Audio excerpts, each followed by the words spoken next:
Daily English Lab, the podcast where real conversations help you speak real English. Hey, English learners, welcome back to Daily English Lab. I'm Lily. And I'm Henry. And today we're talking about dreams. Not the kind you have at night, the other kind. The kind you carry around during the day.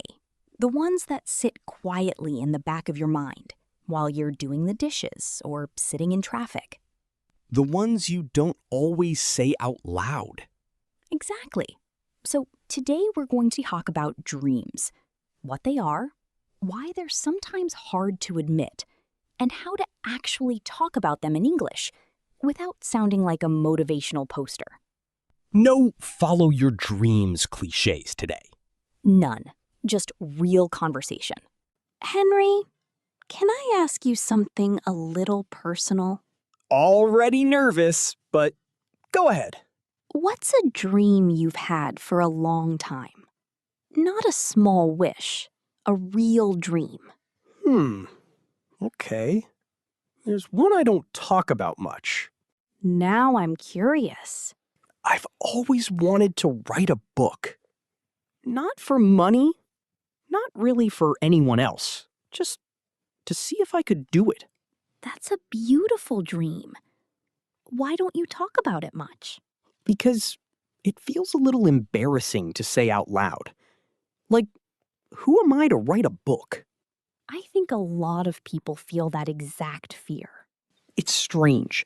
I can talk about football, work, politics, anything. But when it comes to this one thing I actually care about, I go quiet. Because the things we care about most are also the things that can hurt the most if they don't work out. Exactly. If I never try, I never fail. But I also never do it. How long have you had this dream? Since I was maybe 19? So, a long time. And have you written anything? A few pages. Years ago. They're sitting in an old folder on my laptop that I never open. That folder is still part of the dream, though. It didn't disappear. It's just waiting. I like that. Waiting. Not dead. Why do you think people hide their dreams the way you hid yours? I think it's fear of judgment. If you tell people you have a quiet, ordinary life, nobody questions it. But if you say, I want to write a book, or I want to start a business, or I want to move to another country, suddenly people have opinions. Are you sure? That sounds risky. Maybe focus on something more realistic. Exactly those sentences. Said with love, usually, but they still sting. I think there's also the fear of disappointing yourself. If nobody knows about the dream, nobody can watch you fail at it. That's exactly it. As long as it stays a secret, it stays safe. But it also stays small. A dream that lives only in your head doesn't get to grow. That's true. Mine has just been sitting there for years, the same size it was at 19. Dreams need a little air sometimes, a little light. Even just saying them out loud changes something. Saying it to you right now actually felt strange. Like I just admitted something I usually keep locked. How does it feel now that it's out? Lighter, actually. A little exposed, but lighter. Okay, your turn. What's your dream, Lily? Mine is less specific than yours. I don't dream of one big thing. I dream of a feeling. What do you mean?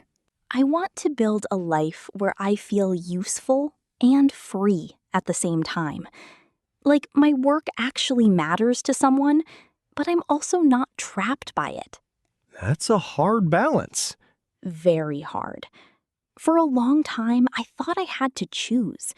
Either you do meaningful work and sacrifice your freedom, or you protect your freedom and your work feels empty. And now? Now, I think the dream isn't really about choosing. It's about slowly building something where both things exist a little at a time. Like this podcast, maybe? Honestly, yes. This is closer to that dream than almost anything I've done. I get to help people, and I get to do it in a way that still feels like me. That's a quiet kind of dream coming true. It really is. Nobody handed it to me in one big moment. It built itself slowly, episode by episode. I like that dreams don't always need a single dramatic finish line. They don't. Sometimes the dream is just the direction you keep walking in. Dear learner, maybe you have a dream you've never said out loud either. Maybe it feels too big, too strange, too far from where you are right now. Maybe people around you wouldn't understand it if you told them. That's okay. You don't have to explain your dream to everyone. You just have to keep it alive somewhere. In a notebook. In a folder you don't open yet. In a quiet thought during a normal day. And maybe today, learning to talk about it in English is one small step towards saying it out loud. Lily, let's get practical. How do we actually talk about dreams naturally in English? Because my dream is to sounds a little stiff if you use it every single time. True. My dream is to works. But there are softer, more natural ways too. Like, I've always wanted to. I've always wanted to write a book. Exactly. It sounds personal and ongoing, like something you've carried for years. What else? Deep down, I'd love to. This one is great when the dream feels a little vulnerable. Deep down, I'd love to start my own business. Deep down adds that emotional layer. It really does. It tells the listener, this isn't casual. This matters to me. What about dreams that feel far away or unrealistic? You can say, it might sound crazy, but it might sound crazy, but I'd love to live abroad someday. That phrase almost protects you a little before you say the dream. Exactly. It softens the moment of vulnerability. What if the dream feels distant, not yet possible? Then someday is your best friend. Someday I'd like to. It removes the pressure of a deadline. Someday I'd like to learn how to paint. Perfect. No pressure, just intention. What about when someone asks why you haven't done it yet? That question always feels heavy. It is heavy, but you can answer honestly without sounding defeated. I haven't gotten around to it yet is gentle and human. That sounds much better than I failed or I never tried. Exactly. Or you can say, life got in the way. It's honest, and everyone understands that feeling. Everyone really does. Another useful one, I'm working up the courage to. This admits fear without sounding weak. I'm working up the courage to apply for that program. That sentence shows movement. You're not stuck. You're preparing. I like that distinction. Stuck versus preparing. Big difference. One feels hopeless, the other feels like progress, even if it's slow. Lily, why do you think it actually matters that we talk about dreams at all? Like, practically speaking. Because dreams we never say out loud often quietly disappear. Not dramatically, they just fade because nothing keeps them alive. Like a plant nobody waters. Exactly that. But when you say a dream out loud, even once, even to one person, it becomes a little more real. It did feel different saying mine to you earlier. Did it feel like the dream got smaller now that it's out? Or bigger? Bigger, actually. like it suddenly has more permission to exist. That's the power of saying it. The dream was always real to you, but now it's real in the room, too. I think I might actually open that old folder tonight. I hope you do, even just to read those old pages again. Maybe that's enough for today. Just opening it. That's already more than yesterday. Let's take today's phrases into the word tour. Our first phrase is deep down. Deep down. Deep down. Deep down. It means a feeling that is true even if you don't always show it. You could say, deep down, I'd love to travel more. Or, deep down, she knew it was the right decision. Our next phrase is work up the courage. Work up the courage. Work up the courage. Work up the courage. It means slowly building enough bravery to do something difficult. You could say, I'm working up the courage to ask for a raise.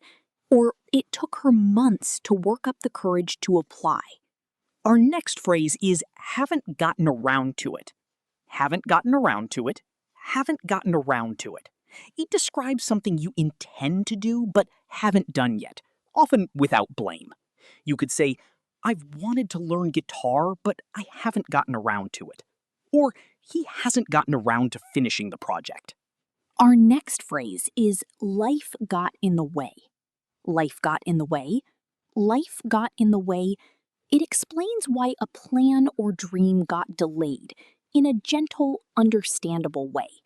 You could say, I wanted to study abroad, but life got in the way. Or we planned to visit, but life got in the way. Our last phrase is someday. Someday. Someday. Someday. It refers to an unspecified future time, often used for dreams without pressure. You could say, someday I'd like to own a small cafe. Or someday we'll finally take that trip. 5 phrases.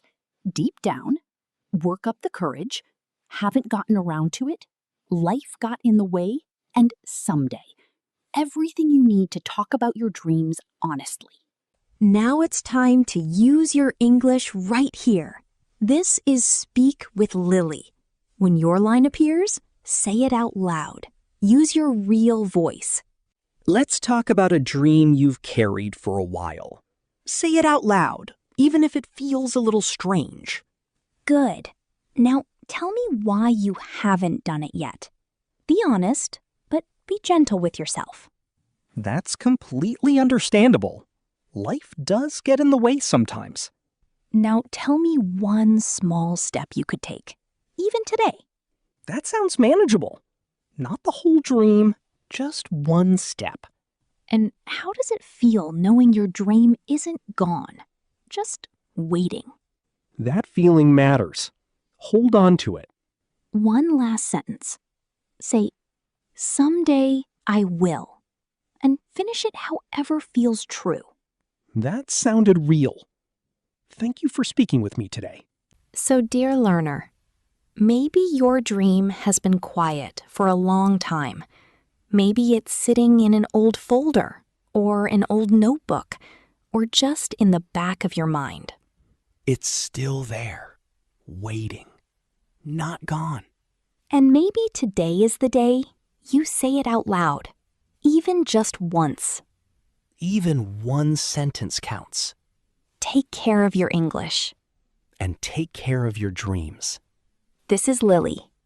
This is Henry. And you've been listening to Daily English Lab. Bye for now.